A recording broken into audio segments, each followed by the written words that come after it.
ففروا إلى الله إني لكم منه نذير مبين.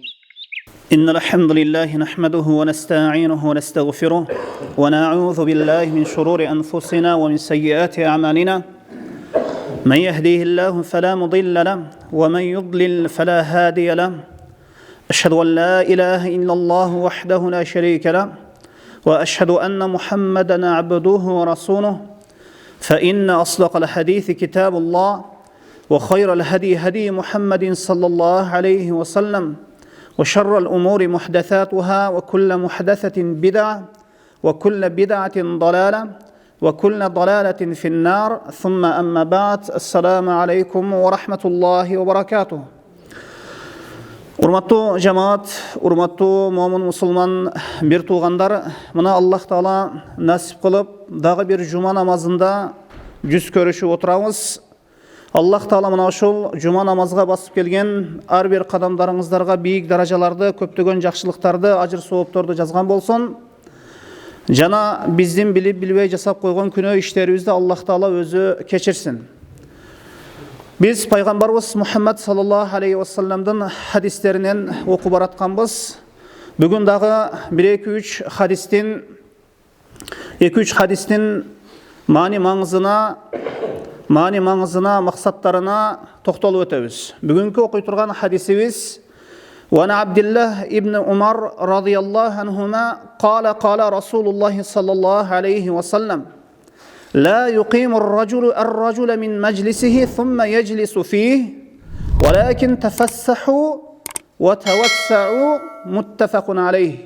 Bu hadiste İmam Bukhari jana İmam Muslim özünün sahihlerinde rivayet kılıp keltirişken.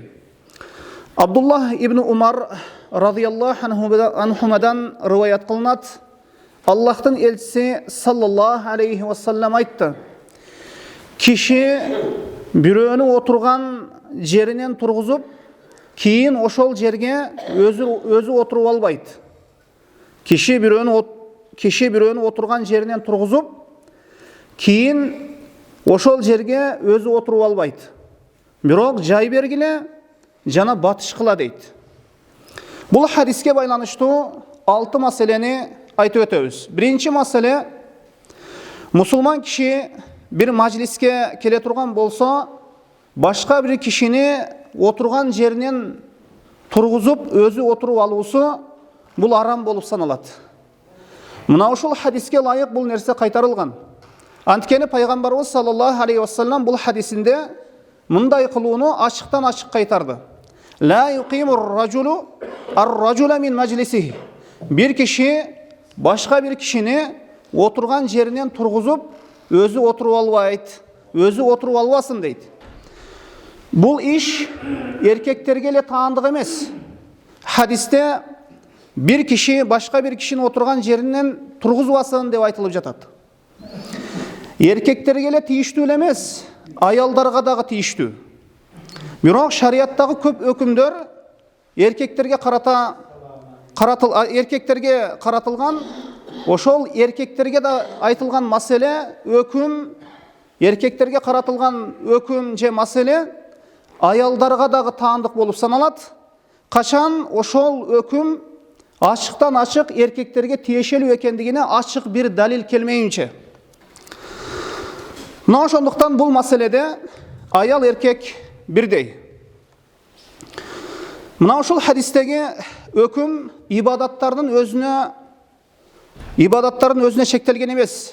İbadat jaylarının daş aytkanda meçitlerge je ilim majlislerine çektelgen emes. Kaysyl jer bolsun ayırması jok. Meçit bolsun, ilim majlisi bolsun, je başka bir jerler bolsun, bir musulman kişi bir musulmandı oturgan jerinden turguzup, oşol jerge özü oturup aluusuna akısı jok.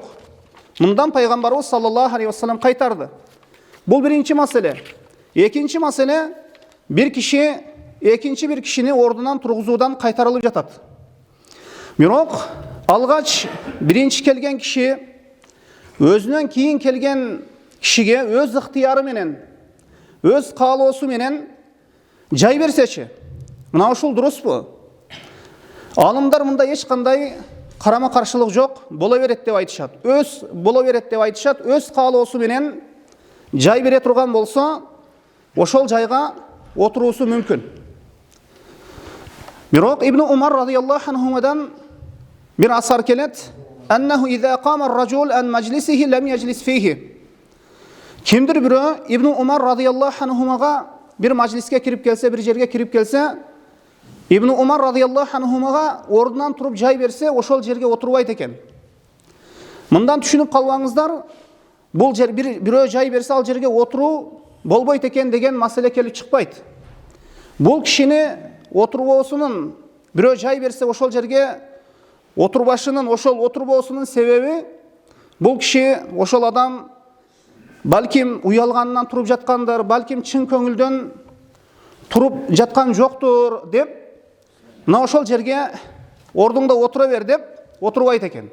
Birok eger de sizdi biri jakşı görüp, sizdi urmat kılıp, ordundan turup, oşol oturgan jerin sizge boşotup berip jatsa, anda oşonu bilseniz, anda otura berseniz bolo berет деп айтышат алымдар. Бул хадиске тийиштүү экинчи маселе. Üçüncü mesele, bu hadisteki hüküm jalpı emes. Jalpı süretde emes. Bölök kılına turgan avaldardağı var. Eğer adamlarga ziyan bere turgan adam majliske oturup ala turgan bolsa, oşonu oturgan jerinden turguzup jiberu durus akırın. Misal üçün bir jindi adam, akılı jetişpegen oşol jindi adam bir majliske oturup algan bolsa, başka bir adamlarga ziyan berip koyboşu üçün mına oşol adamды akırın majlisten turguzup jiberse bolot. Je kayсы bir ayal kişi meşitke kirip birinci sapka oturup ala turgan bolsa dagı, bul ayal kişinin ordu emes, oşol ayal kişini oşol jerden turguzup jiberүүgөн ne? Oşol musulmandın akısı bolot. Mındayça aytkanda, oşol ayal kişi tuura emes, ordu bolbogon orunga oturup algandyk üçün oşol oturgan jerinden turguzup jiberilet. Mına uşul orundardan ne? Turguzup jiberse bola beret. Mına uşo okşogon orundar mından bölök dep aytышат alımlar. Emi hadiske тийиштүү төртүнчү mesele, eger bir kişi majliske kirip kele turgan bolsa, mına şunda ilim majlisine kirip kele turgan bolsa, je meçitke kirip kele turgan bolsa, aga jay berүү, je meçitten başka bir jerge kirip kele turgan bolsa, aga jay berүү mustahab bolup sanalat. Bul nersege hadistin akırında buyurulup jatabız, kişi biröөнү oturgan jerinden turguzup keyin oşol jerge özü oturup albasın dedi Peygamber sallallahu aleyhi ve sellem. Birok az gana sürülüp jay bergile batışkıla dedi. Emi ar kanday majlis bolsun, meçitte bolsun, başka bir jerde bolsun, oşol başka bir kişi kelip bir sapka tura turgan bolsa, az gana jılışıp içine sürülüp jay berүү kerek bolot. Emi oşol majliste, je oşol sapta, namazdagı birinci, ekinci sapta, je birinci sapta adamlar özü sığılıp oturuşkan bolsa, je tığılıp oturuşkan bolsa, oşol jerge kayra kirip sığılıp tığılıp kirүүnүн eç kanday kajeti jok. Antkeni bul üzürlүү abal. Başka bir adamlarga ziyan berүү bolup kalat. Mınday uçurda mınday kılуу durus emes. Birok eger de bir sap bola turgan bolsa, oşol jerge başka bir musulmanlar kelse, eger jay berүү mümkünçülügü bola turgan bolsa, içine jılışıp, sürülüşüp, oң tarapka je sol tarapka jılışıp jay berүү kerek bolot. Emi kebirler bunun teskerisin kılat. Mындайча aytkanda, janıma kelip birөө oturubasın, özüm kеңирирээк oturayın, kolu butumdu jayıp oturayın degen maksatta, oşo birөө kele kalsa, kolu butunu jayıp jiberet. Jay berбегендей kılıp. Bul tuura emes. Bul tuura emes. Mına oşonduktan Peygamberimiz sallallahu aleyhi ve sellem batışkıla, sürüşkülö, oң sol tarapka sürüşüp, oşol musulmandagı janыңarga alganga, eger bata turgan bolsa, batуу mümkünçülügü bola turgan bolsa, janыңarga alıp algıla dep aytıp jatat. Emi hadiske baylanıştуу dagı bir beşinci mesele, İmam Muslim özün sahihlerinde rivayet kılgan sahih bir hadis var. Abu Hureyre radıyallahu anhudan rivayet kılınat.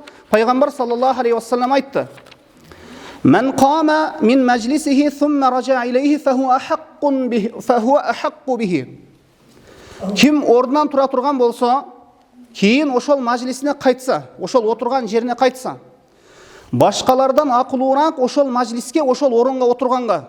Мисалы, мешитке сиз биринчи болуп келген болсоңуз, биринчи сапка биринчи болуп отурган болсоңуз, кийин тияктан Куран аламын деп, же бирөөгө телефондо жооп берип коеюн деп, же сыртта бирөө сизди чакырып калган болсо, ошого жооп берүү үчүн, же бир нерсени алуу үчүн туруп кайра келсеңиз, кайра ошол биринчи келип отурган жериңизге акылуураксыз башкаларга караганда. Башкаларга караганда ошол жерге отурууга акыңыз бар. Мына ошондуктан эгер бирөө отуруп алган болсо ошол жерге, ошол инсан дагы, ошол мусулман дагы түшүнүп, ошол түшүнүктү кабыл алып, түшүнүп, жайыны бошотуп берүүбүз керек. Эми эгер жайыны бирөө ээлеп алуусу бул жакшы эмес. Имам Навави рахимахулла айтат, бул хадис бир киши намазды күтүп мечитте отурган болсо, анан бир үзүр себептүү кайта келемин деген максатта мажлистен туруп кеткен болсо, даарат алып келүү үчүн, же бир Куранды алуу үчүн, же телефондо жооп берип коюу үчүн, же бирөө чакырып калган болсо, кайра киремин деген максатта чыгып кеткен болсо, ошол кайтып келсе, ошол жерге отурууга башкалардан акылуураак дейт. Ошол жерге отурууга башкалардан акылуураак. Эгер ким ошол жерини ээлеп, ошол жерге бирөө отуруп алган болсо, ошол киши туруп кетиш керек ошол жерден. Ошол киши туруп кетүү керек.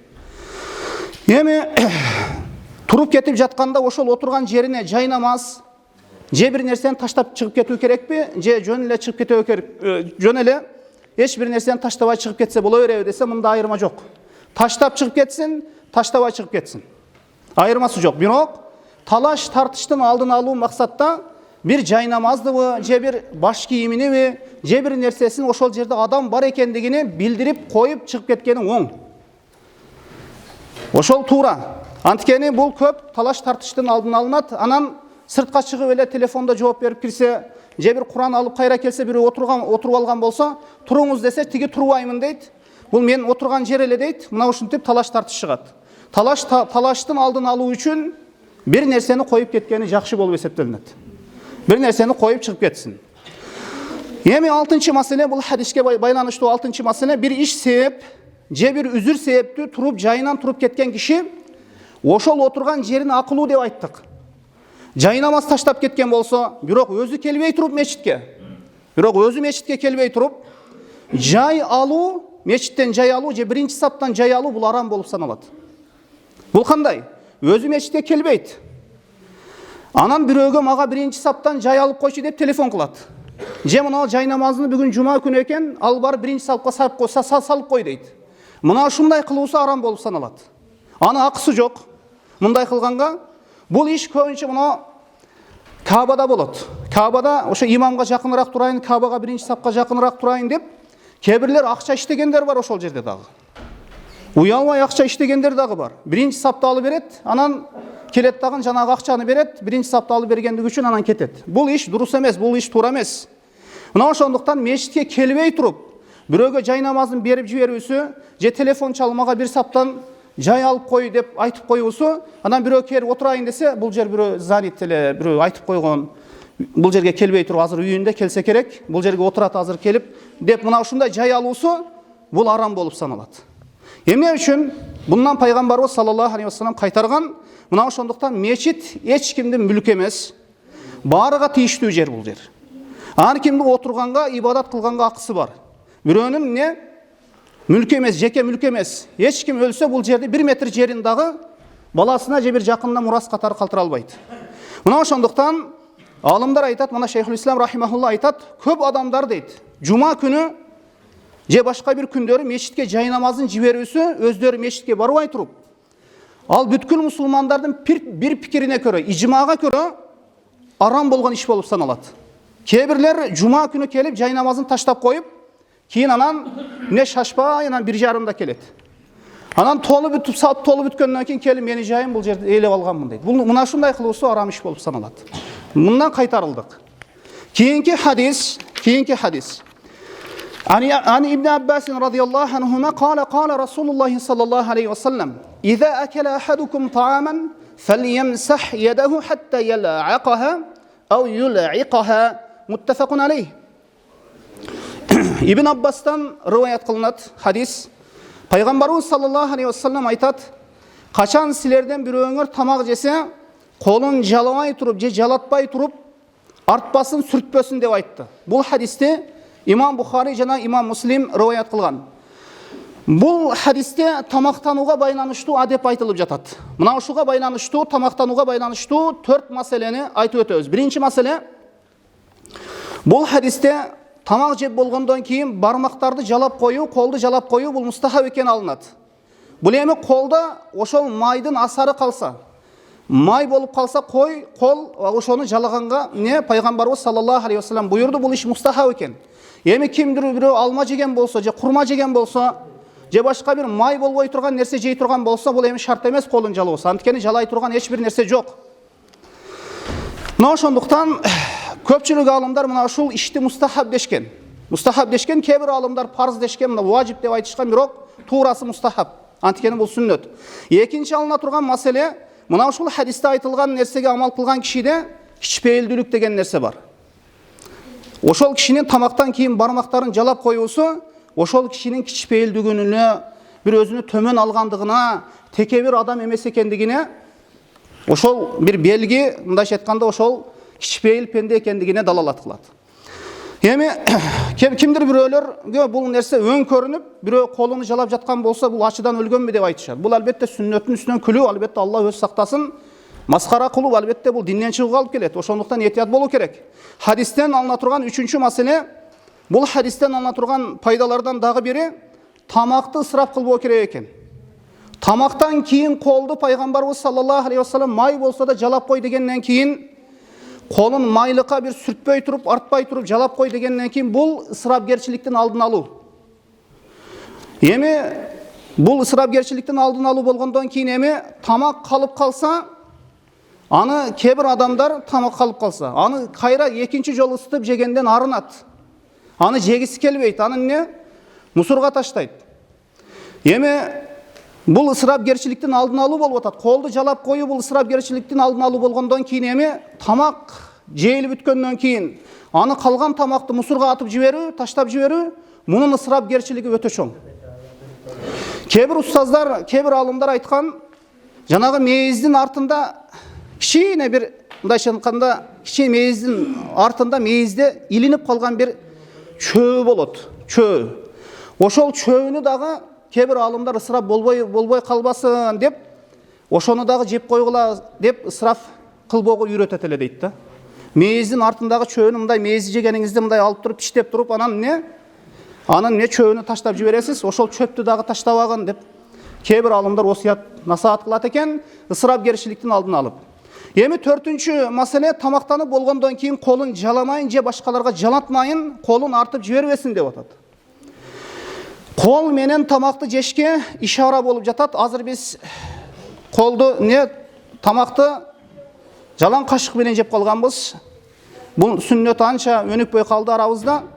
Кашык менен жеш дурусбу же дурус эмеспи? Эми алымдар туура кашык менен жеген боло берет, дурус. Бирок кол менен жеген абзел дешет. Кол менен абзел деген, кол менен жеш абзел дешет.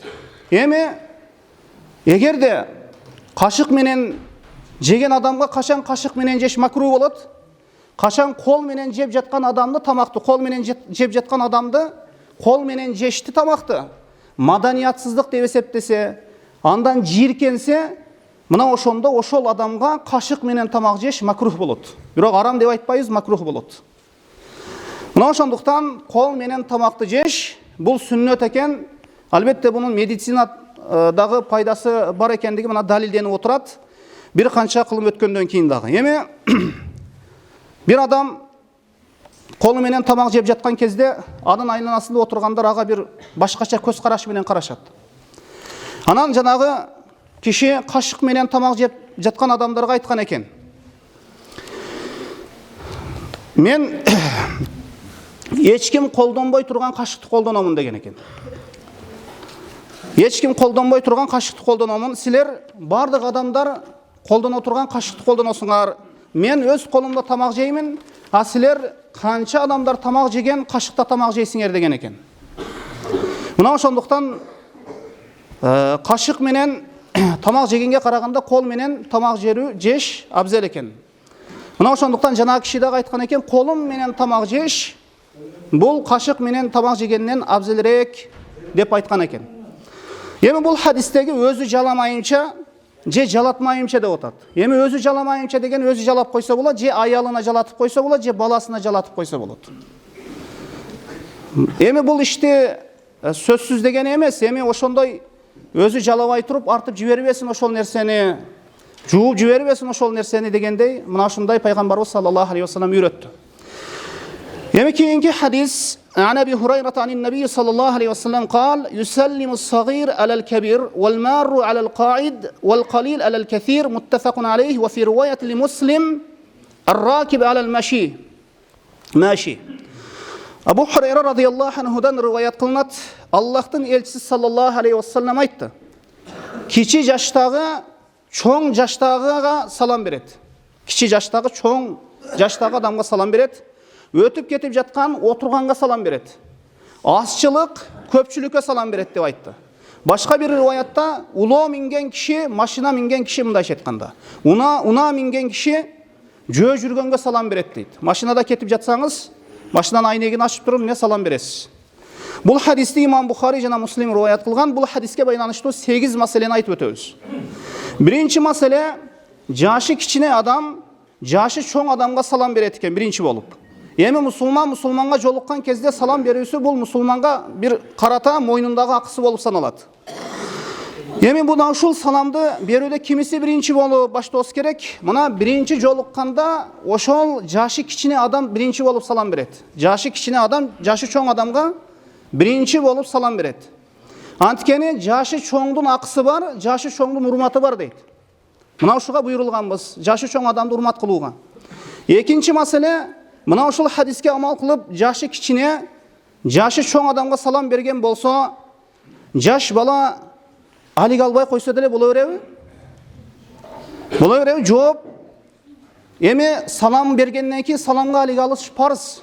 Салам берүү сүннөт, бирок саламга алик алыш парыз. Эми бир чоң киши бир жаш балага салам берген болсо, алик албай койсо боло береби? Жок, бул маселе мындай экен. Мына ушул хадиске амал кылып, жашы кичине адам жашы чоң адамга салам берсе, жашы чоң адам алик албай койсо боло береби? Жооп, баары бир парыз айын деп айтабыз. Бир жаш бала алдыңыздан өтүп кетип сизге салам берди. Бул жаш бала ким тааныйт эле муну деп жооп бербей койсо боло береби дегендей да. Парыз айын дейт алымдар. Жооп бериш керек дейт. Бирок туурасы жооп берүү керек. Кала берсе, жаш бала болсо дагы саламга салам бере турган болсо жооп берүүбүз парыз экен. Үчүнчү маселе, эгер жаш бала салам бербесе, негизи жашы кичине, жаш чоңго салам бериш керек. Эми жаш бала салам бербесе, жашы чоң киши жаш балага дагы салам бериш керекпи? Эми булга далил бар. Бул мустахаб болуп саналат. Жашы чоң адамдын жашы кичине бир жаш балага салам берүүсү мустахаб болуп саналат. Бул жакшы иш. Бул эми пайгамбарыбыз саллаллаху алейхи вассаламдын сүннөттөрүнөн болуп саналат. Жашы чоң адамдын жаш балага салам берүүсү. Анасин аннаху марра аля субиян фасаллама алейхим. Пайгамбарыбыз саллаллаху алейхи вассаламдын кичпейилдүүлүгүн караң. Пайгамбарыбыз саллаллаху алейхи вассалам жаш балдардын алдынан өтүп калса, жаш балдарга салам берет болчу дейт Анас радыйаллаху анху. Жана айтат, "Кана наби саллаллаху алейхи вассалам яфалу." Пайгамбарыбыз саллаллаху алейхи вассалам мына ушул ишти кылат болчу деген. Жана дагы Анас радыйаллаху анхудан дагы келген бир хадисте, "Анна Расулуллах саллаллаху алейхи вассалам марра алал гилман фасаллама алейхим." Пайгамбарыбыз саллаллаху алейхи вассалам жаш балдардын алдынан өтүп калса, ойноп жаткан жаш балдардын алдынан өтүп калса, аларга салам берди дейт. Бул хадисти имам Муслим риваят кылган. Эми төртүнчү маселе, жаш балага салам берсеңиз, өзү негизи чоңго салам берүүсү керек болчу, кичине жаштагы адам. Эми чоң киши кичине жаштагыга салам берсе, жаш баланын жооп кайтаруусу бул парыз айынбы? Чоң киши жаш балага салам берип атат. Эми жаш бала чоң кишиге саламын алик кайтаруусу парыз айынбы? Десе бул тууралуу бул маселеде алымдар мындай дейт. Жаш балага дагы парыз айын деп айтабызбы десе, жаш бала мукаллаф эмес, балагатка жете элек. Балагатка жетсе, жаш балага дагы парыз болот саламга алик кайтаруу. Бирок жаш балаға mükellef емес, аға ибадат ваҗиптері, парыздары бұйырылған емес болғандықтан балаға ваҗип емес, бирок жооп беріп қоюсы жаш балаға мустахаб болып саналады, жақшы болып саналады. Бешинчи маселе, bir kişini жашы кишине, бирок урматы жогору, илими бар, кадыр баркы бар, ушундай жаш кишине өзү. Экинчи bir kişi жашы чоң, бирок тигиден урматы төмөнүрөөк, илими төмөнүрөөк, же илими жок. Эми кимиси биринчи болуп салам берет дейт. Бизде көбүнчө илимиңизди урмат кылып же урматыңыз бар да деп, жашы кичине болсо дагы чоң аксакал ордунан туруп, ошол жайды бошотуп берет. Отурган жеринен бул албетте урмат. Эми ушундай жаш бала, ушундай урматы бар адам, илимдүү бир жаш бала, же жаш курактагы бир жигит боло турган болсо, жашы чоңго биринчи болуп салам бериш керекпи, же мунун урматыны кылып, илимин урматыны кылып, же жашы чоң адам биринчи болуп салам бериш керекпи деген маселеде алымдар айтышат. Эмне болсо дагы, урматы болсо дагы, илими болсо дагы, ошол жаш курактагысы, жашы кичинеси биринчи болуп саламды бериш керек. Анткени пайгамбар саллаллаху алейхи вассалам жанагы хадисинде айтты, жашы кичине жашы чоңго салам берсин деп айтты. Алтынчы маселе, өтүп кетип жаткан кишилер отурган кишилердин алдынан өтүп калышса, өтүп кетип жаткан адам отурган кишилерге салам берет. Эми бул кандай мунун сүрөтү десе, бул жанагыга салыштырылат. Өтүп кетип жаткан кишини отурган адамдарга салам берүүсү бул кишини бир үйгө кирип келип жаткан сыяктуу дейт. Өтүп кетип жаткан киши бир үйгө кирип келе жаткан киши сыяктуу, ошондуктан бир үйгө кирип келе жатсаңыз салам бересиз го, ассаламу алейкум рахматуллахи баракату, же ассаламу алейкум деп бирөөнүн үй бүлөсүнө кирип келесиз. Мына ошондуктан, мына ушуга салыштырылгандыктан өтүп кетип жаткан киши отурган адамдарга салам берет. Эми бул хадиске байланыштуу 7-нчи маселе, азчылык көпчүлүккө салам берет. Бул тараптан 5-6 адам келе жатат. Бул тараптан 2 адам келе жатат. 2 адам азчылыкпы? Азчылык. 5-6 адам көпчүлүк. 2 адам эми 5-6 адамга карай салам берет. 8-нчи маселе, улоодогу киши, мындайча айтканда, унадагы киши, машинадагы киши жөө жүргөн кишиге салам берет. Машинада болсоңуз, терезесин ачып туруп, же велосипедде болсоңуз, же башкада болсоңуз, жөө жүрүп бара жаткан адамга, жөө адамга не салам бересиз. Кийинки акыркы хадис Али радыйаллаху анхудан риваят кылынат. Пайгамбарыбыз саллаллаху алейхи вассалам юджзиу анил жама иза марру ан юсаллима ахадухум ва юджзиу анил жама ан ярудда ахадухум. Бул хадистин иснадында кейбир алымдар хадисти заиф дейт, кейбир алымдар хасан дейт, сахих дейт. Кичине көтөрөт, мындайча айтканда сахих даражасына. Bir жамаат өтүп калса, алардын арасынан bir кишинин салам берүүсү жетиштүү дейт. Bir жамаат өтүп калса, алардын арасынан bir кишинин салам берүүсү жетиштүү, жана жамааттан bir кишинин алиг алуусу жетиштүү дейт. Эми бул хадиске байланыштуу алымдар көп маселелерди айткан. Эмне болсо дагы bir жамаатка салам берилип кала турган болсо, ар бири жооп бергенге аракет кылсын.